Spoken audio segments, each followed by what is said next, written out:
Assalamualaikum guys, selamat datang kembali di Guru Gembel Channel. Saya sebagai guru itu seringkali harus berdekatan dengan siswa, dan salah satu cara terbaik untuk bisa dekat dengan siswa itu adalah dengan menunjukkan kemampuan khas saya, bahwa saya bisa membaca pikiran mereka atau saya bisa membaca karakteristik mereka. Sebenarnya membaca karakteristik seseorang dengan indikasi-indikasi minor itu adalah sesuatu yang sangat-sangat sulit, tetapi membuatnya terlihat benar itu adalah sesuatu yang sangat mudah. Kalau saya berusaha untuk mengeksploitasi ego mereka, kalau saya menggunakan pernyataan-pernyataan yang umum, maka saya hampir pasti meramal dengan benar walaupun ramalan saya sepenuhnya salah.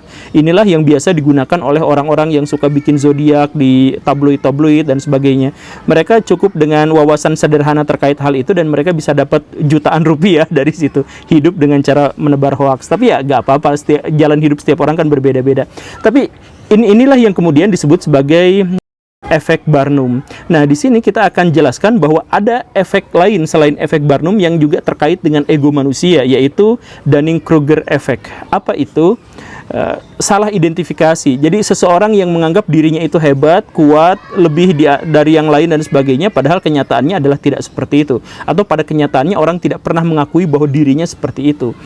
Bagaimana cara kita mengenalinya? Ini adalah sesuatu yang sangat sulit, karena yang merumuskan Dunning-Kruger sendiri itu Pak David Dunning itu mengatakan bahwa ini adalah sesuatu yang sangat rumit, karena kebanyakan orang yang mengalami Dunning-Kruger effect ini tidak sadar bahwa dirinya itu sok tahu. Jadi dia bilang sok tahu lu, atau lu kena Dunning-Kruger, dan sebagainya, padahal dirinya sendiri kena seperti itu.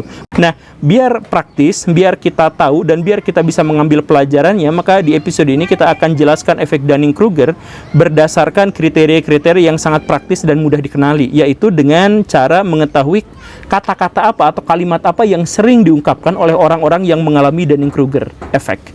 Yuk kita mulai.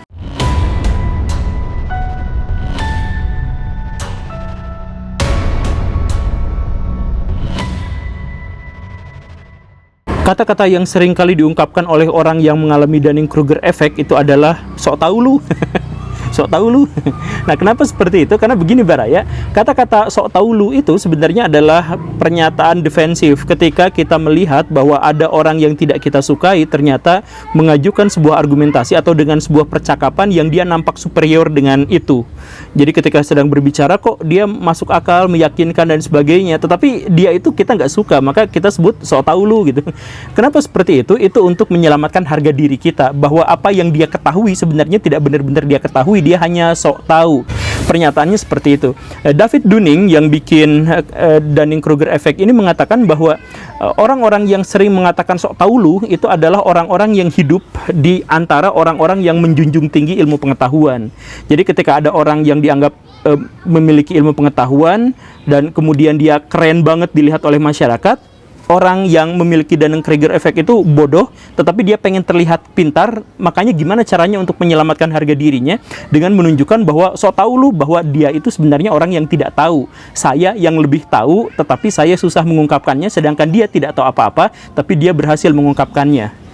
Makanya para pakar psikologi terapan itu seringkali mengidentifikasi bagaimana caranya kita mengetahui ada orang yang sok tahu. Ya, kalau dia orang yang mengatakan sok tahu lu, nah dialah yang sebenarnya sok tahu, begitu. Kan pengetahuan seseorang itu tidak bisa kita takar kecuali ketika dia mampu mendemonstrasikannya dalam bentuk tulisan, dalam bentuk percakapan, dalam bentuk karya dan sebagainya, kan seperti itu. Nah, ketika orang-orang itu menunjukkan sesuatu ini itu dan sebagainya dan dia mampu dan kemudian mendapatkan perhatian penuh, sedangkan kita tidak bisa melakukan itu, maka cara terbaik dan cara paling praktis untuk membuat diri kita nyaman adalah dengan menunjukkan bahwa orang lain itu salah. Walaupun pernyataan kita salah, tetapi secara ego itu sudah memenuhi, atau itu adalah salah satu syarat untuk memenuhi kenyamanan kita. Sok tahu lu, itu meyakinkan pada diri kita bahwa dia sebenarnya tidak tahu melebihi pengetahuan kita. Gitu ya. Itu yang pertama yang mengalami, atau itu yang pertama kalimat yang sering diucapkan oleh orang-orang yang kena Dunning-Kruger effect.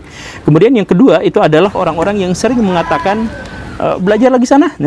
Nah, pernyataan seperti itu kan sering sekali ya, apalagi netizen-netizen di Indonesia sering kali mengungkapkan kalimat yang seperti itu. Itu menunjukkan bahwa orang yang dimaksud itu adalah orang yang bebal, yang bodoh, tetapi mereka tidak tahu bahwa mereka itu bodoh di mata orang lain. Kenapa seperti itu? Saya jelaskan begini Baraya. Orang-orang yang dalam percakapan kemudian dia inferior, dia tidak bisa menunjukkan kehebatannya dalam berpengetahuan, dia seperti yang tadi itu hukumnya, dia berusaha untuk mencari kenyamanan dengan menunjukkan bahwa dirinya itu memang mengetahui.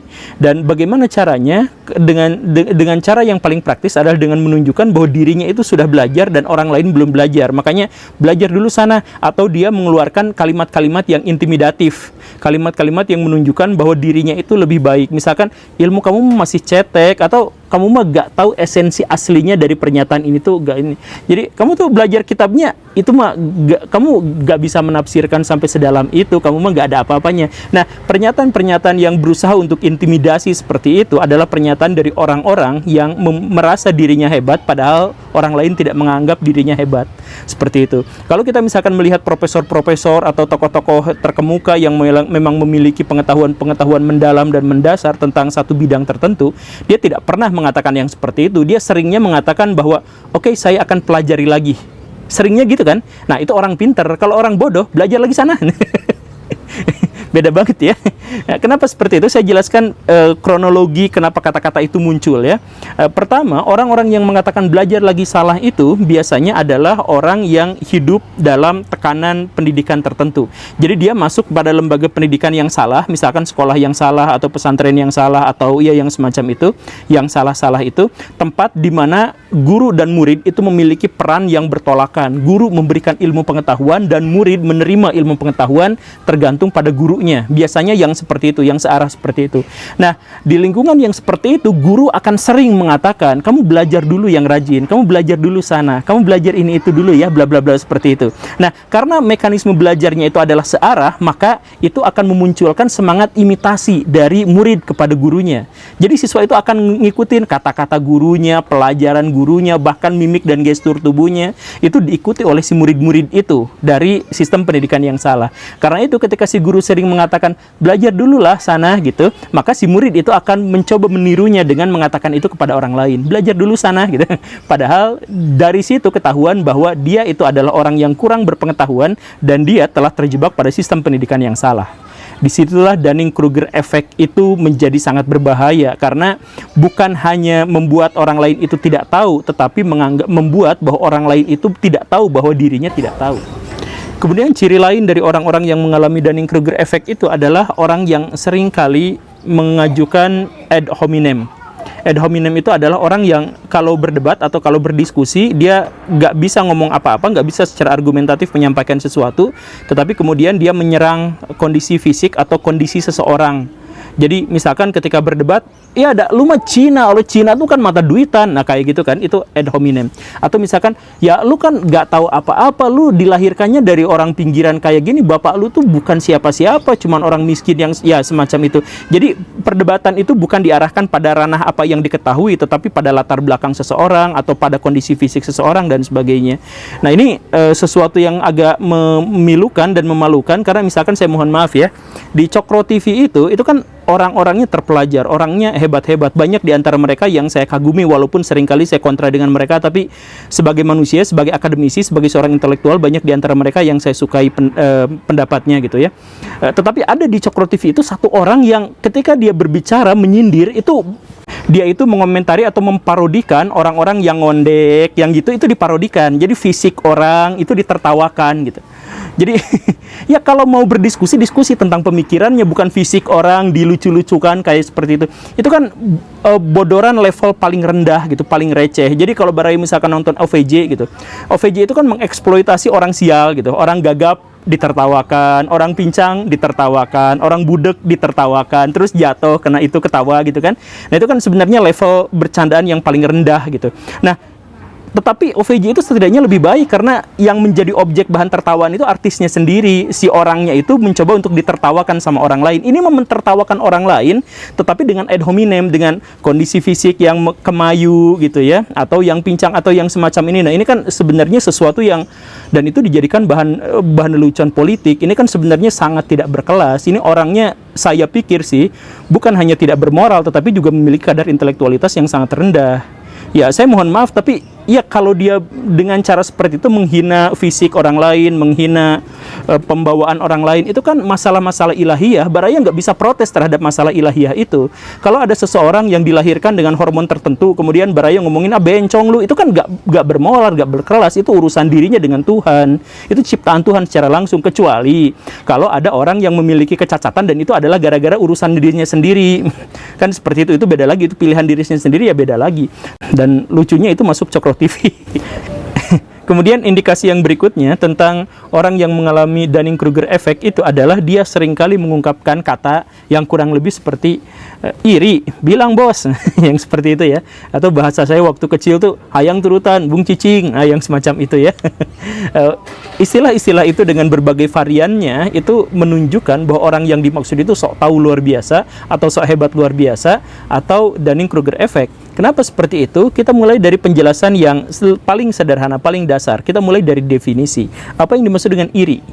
Iri itu adalah kita tidak senang dengan atau tidak setuju dengan kelebihan orang lain. Itulah yang dimaksud dengan iri. Nah, ketika kita menuduh orang lain iri, bilang bos, kamu iri ke saya, bilang bos, yang semacam itu, berarti itu mendeklarasikan bahwa diri kita itu memang memiliki kelebihan yang pantas diirii oleh orang lain. Seperti itu. Jadi di dunia psikologi kita akan sering mengenal istilah-istilah bahwa setiap kita mendeklarasikan sesuatu, maka sesungguhnya kita tidak berada pada level itu. Jadi gini, kalau ada orang yang terus-terusan bersumpah dalam berkata-kata, maka dia itu pembohong.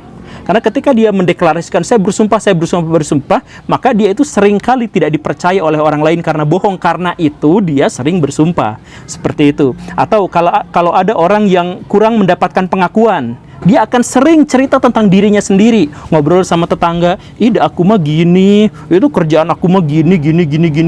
Nah, dan lain sebagainya. Ketika ketika seseorang itu gagal untuk bisa diakui oleh orang lain, dia akan mendeklarasikan dirinya kepada orang lain.